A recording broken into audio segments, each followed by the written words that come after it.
¿Qué tal, amigos? Bueno, hemos tenido que vivir una jornada ingrata, dura, difícil hoy en la Vuelta Ciclista a España, la jornada que abría la edición número 74, que esperábamos todos con una ilusión extraordinaria por todo, ¿no? Bueno, como la seguimos esperando, que la Vuelta son 21 días, pero es verdad que Barcelona engalanada, todos los grandes protagonistas, las estrellas en este film portentoso, y el factor ambiental que no acompañó. La lluvia que se convirtió en protagonista, el cielo que se encapotó demasiado pronto, la noche que se metió en la carrera antes de lo previsto, al final un pandemonium y una especie de desastre que ha venido también a condicionar bastante el resultado final, aunque no tenga grandes consecuencias. Algunas las tiene, pero bueno, vayamos por partes.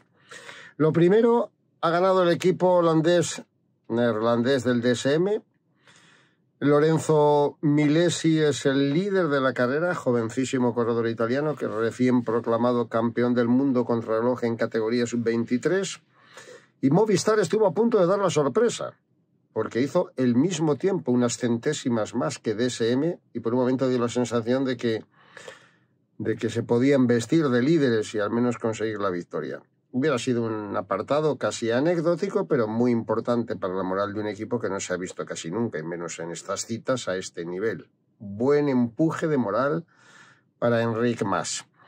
Ahora entramos en valoraciones de otro tipo, pero permitidme que abramos lógicamente tratando de responder a la gran pregunta que me imagino que la organización, con algo más de tiempo, etcétera, podrá contestar. ¿Qué es lo que ha pasado para que la carrera transcurriese en esas condiciones tan adversas y la dificultad de la visibilidad fuera tan escasa?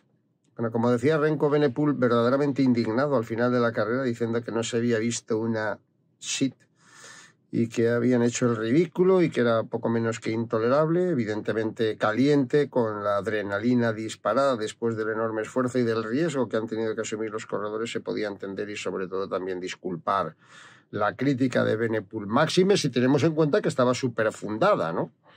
Que hay que de alguna manera entender que las condiciones climatológicas no se pueden controlar, es obvio. Que esperábamos un día súper caluroso tiempo atrás en Barcelona y de repente, después de una ola de calor inclemente, ha aparecido la lluvia pertinaz y persistente que ha acompañado prácticamente la disputa de toda la contrarreloj, también. Pero que se había fijado un horario, y aquí está un poco la madre del cordero, demasiado tardío. A las 6:30 prácticamente comenzó la carrera y a las 8:30 concluía, ¿no? Al final estaban bordeando el horario en el que la visibilidad empezaba a decaer. Si a eso le unimos que el cielo encapotado y supercubierto hacía menor, aún si cabe, la visibilidad a última hora, y que el Ayuntamiento de Barcelona no arbitró las soluciones necesarias para que al menos estuviese suficientemente iluminada, se veían algunas farolas apagadas al final, pues se han juntado el hambre y las ganas de comer. Y yo creo que será la organización de la Vuelta y será el propio ayuntamiento que tenga que explicar las razones. Entiendo que las razones de la Vuelta son que, con todos los derechos de televisión, etcétera, vendidos, cambiar el horario, pues han corrido ese riesgo, se lo han jugado y ha salido francamente mal. Y la del ayuntamiento, pues la dará la señora alcaldesa o a quien corresponda, porque no parecía de recibo que hubiera tan poca iluminación en la ciudad. Por mucho que se hubiera adelantado el ocaso por el cielo cerrado, eso se tiene que contemplar. Es verdad que había una ola de calor muy fuerte, pero no es menos cierto que estamos prácticamente en septiembre, que se sabe la hora en la que anochece, antes también en la zona mediterránea, y que, en fin, que aquí no se han arbitrado las soluciones necesarias. Y han convertido la carrera en un riesgo enorme. Enorme no por las diferencias que pudiera haber, mayores o menores, que se entendía que todo el mundo iba a tomar cautelas, y no iba a asumir demasiados riesgos, sino porque incluso haciéndolo ha habido muchos corredores que se han ido al suelo, luego ha habido una serie de pinchazos, etcétera, y al final, por si fuera poco, ha habido diferencias relativamente importantes en la clasificación general.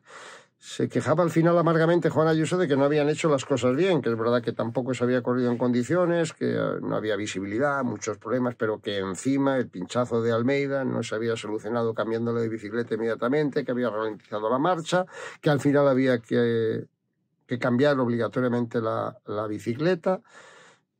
31 segundos se han dejado en el envite. Son muchos segundos cuando estamos hablando de un corredor que aspira al podium. 32 segundos la diferencia entre Enric Mas y Juan Ayuso, por poner un ejemplo, ¿no?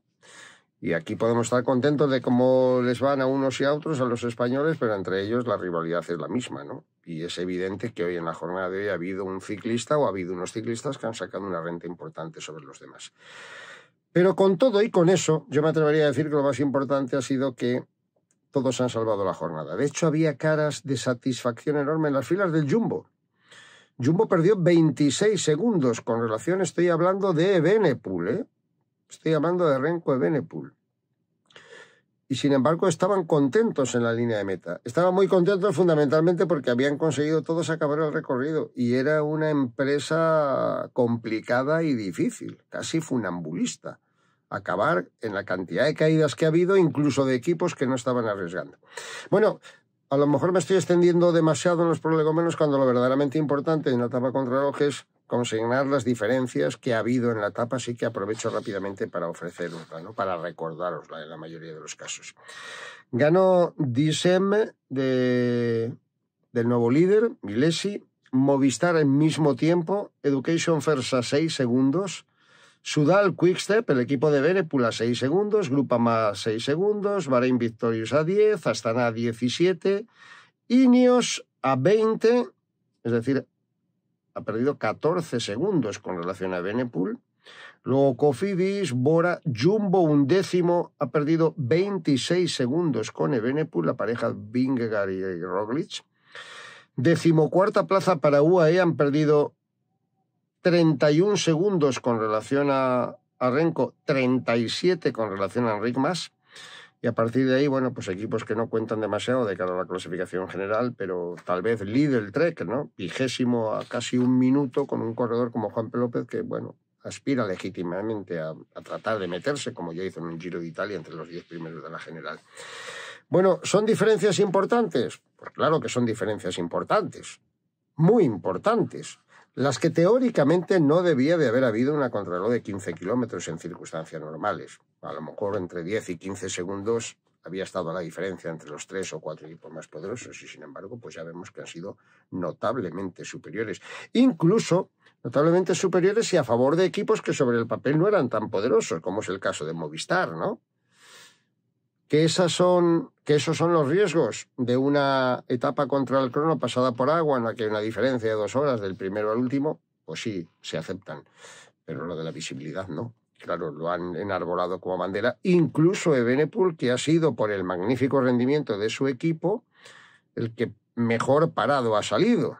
Estamos contando 26 segundos a Vingegaard y a Roglic y 31 a Ayuso y Almeida. Me gustaría, dejando al margen la reflexión sobre las circunstancias que han condicionado el desarrollo de la etapa, hacer una valoración de la misma, porque lo de Movistar ha sido un bombazo. Difícil de explicar, porque como bien decía Enric Mas, hemos corrido con prudencia, pero los chavales han estado fenomenal. Que con prudencia un equipo como Movistar haya hecho el mismo tiempo que el ganador y le haya cobrado una renta tan importante a los rivales tiene una doble explicación. Por un lado, los demás se han visto condicionados no solo por el recorrido, sino por determinadas circunstancias. Por ejemplo, Vingegaard pinchó en el equipo del Jumbo y eso condicionó un poco el rendimiento.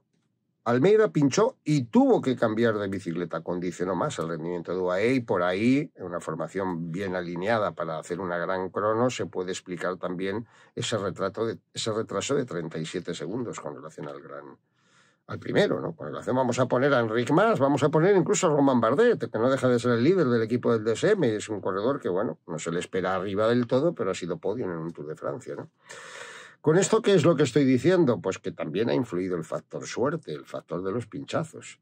Ineos, por ejemplo, que no salió tan mal parado, a 20 segundos, vio cómo pinchaba Pipo Ganna. En este sentido hay que hacer una puntualización, claro, los pinchazos, con las ruedas que llevan las cámaras, el líquido sellante, provocan que en un momento determinado se produzca un descenso de la presión del neumático que no impide, y máxime una carrera con tanta agua, etcétera, que no impide el desarrollo más o menos normal de la carrera.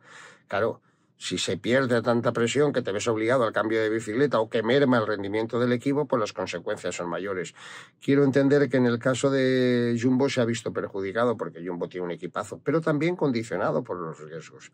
Porque decíamos al principio de la retransmisión que había un equipo, que era Ineos, que a lo mejor estaba un poco en la disyuntiva. Tenía un gran equipo liderado por Pipo Ganna como formidable especialista y era normal que pudiera intentar salir a por la victoria de etapa, el prestigio también que le da la firma, la bicicleta, etcétera, ¿no? ¿Por qué? Pues porque no tienen tampoco un súper favorito. Tienen un favorito, un hombre importante como Geraint Thomas, incluso Tim Aresman, ¿no? Para pelear. Pero no parecen con esa vitola de Benepul, de Vingegaard o del propio Roglic, ¿no? Entonces se entiende... Y entiendo que además de las circunstancias que coincidieron en lo meteorológico, en las averías o los pinchazos, también el factor riesgo habrá jugado un papel más o menos determinante. No entiendo, sin embargo, que Movistar haya asumido más riesgos que los demás, porque Enric Mas sí que tenía en conciencia la sensación de que iba a ceder un tiempo en esta crono, como la teníamos todos, más o menos, y sin embargo ha terminado en el tiempo de los mejores. Bueno, pues es que no me atrevo a hacer muchas más consideraciones que estas, ¿no?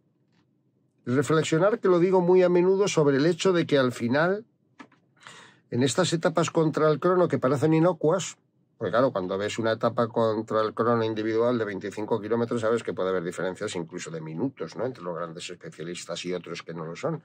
Pero cuando ves una crono corta por equipos o un prólogo de 6 o 7 kilómetros, etcétera, pues piensas que las diferencias son mínimas, y generalmente lo son. Pero son diferencias a tener en cuenta. ¿Qué tiene que hacer un ciclista, llámese Vingegaard, llámese Roglic, para meter en una etapa de montaña 32 segundos a un favorito? O en el caso de Ayuso y de Almeida, tiene que hacer maravillas. Hombre, no digo yo que esas diferencias en etapas duras como Tourmalet o Langreo no se puedan dar, porque de hecho se dan. Pero en el resto de las etapas, por muchas llegadas en alto que haya, no se dan esas diferencias. Y se han cobrado hoy en la etapa corona. Luego eso que se lleva por delante. Más justo, menos justo. Pues son circunstancias que influyen. Unas veces a favor, otras en contra. Y la verdad es que en el caso de Enric Mas no le vamos... Porque por una vez le haya podido, entre comillas, sonreír un poco la fortuna, no le vamos a menoscabar el mérito, ¿no? Tanta desgracia como ha acumulado, y especialmente en este año nefasto con su caída en la primera etapa del Tour de Francia. Creo que sale muy favorecido y muy fortalecido anímicamente, y eso también es bueno, ¿no? Porque es un corredor llamado a pelear por el podio, y porque es verdad que cuando empiezan las carreras siempre vemos ahí a una serie de nombres, algunos de los cuales muchas veces hasta la mitad no están al final. Unos porque no han rendido, otros porque se han caído, otros porque... Pues son muchos los llamados y muy pocos los elegidos, como decimos siempre. Bueno, pues esto es lo que nos ha dejado de sí la primera etapa. Una preocupación de que las cosas no hayan salido tan bonitas como se esperaba. Una tensión añadida que le ha transmitido a la carrera un plus y unas consecuencias que se verifican en los segundos marcados, que creo que son más importantes de las que en un principio se puedan observar. Porque claro, después del recorrido todo el mundo ha dicho... menos mal que hemos llegado. Y digo, la estampa del Jumbo era la más determinante. Todos felices, sonrientes, como que hubieran ganado. Y habían perdido 32 segundos, 26 segundos con Remco Evenepoel, de hecho. Estaban felices porque habían alcanzado el objetivo de una etapa que era muy complicada y muy difícil, y en la que se podía haber perdido algún hombre, como Cayol o Ande Plus. Vamos a ver sin mayores consecuencias el corredor de Ineos, pero tenía un golpetazo muy fuerte que le privó de contribuir con su esfuerzo al rendimiento de su equipo, y ya veremos en qué condiciones le deja para lo sucesivo. Y bueno, como es muy tarde hoy, lo que hay que hablar es de lo sucesivo, y muy rápidamente para recordar que mañana tenemos otra etapa en línea peligrosa, muy peligrosa. Es una etapa incómoda porque llegamos a Montjuïc, al Alto de Montjuïc, escenario habitual de los finales de la Volta a Cataluña, y una llegada icónica también de los tiempos históricos donde se celebraba el final de temporada, la subida del castillo de Montjuïc. Será el final y el desenlace de la etapa, pero no exactamente la subida.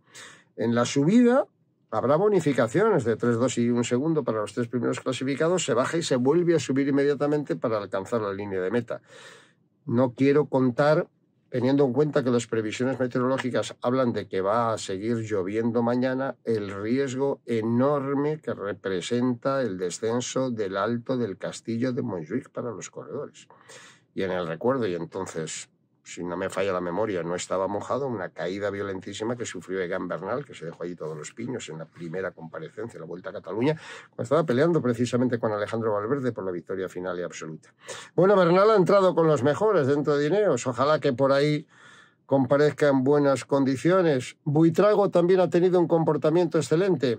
Vamos a ver, al final, si entre unos y otros nos siguen animando la carrera. Pero repito, mañana etapa de mucho interés, de mucha tensión y de grandes expectativas.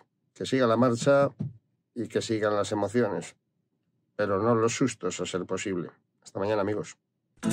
Sobre rueda voy, bajo un sol español. Sobre rueda voy, bajo un sol abrasador.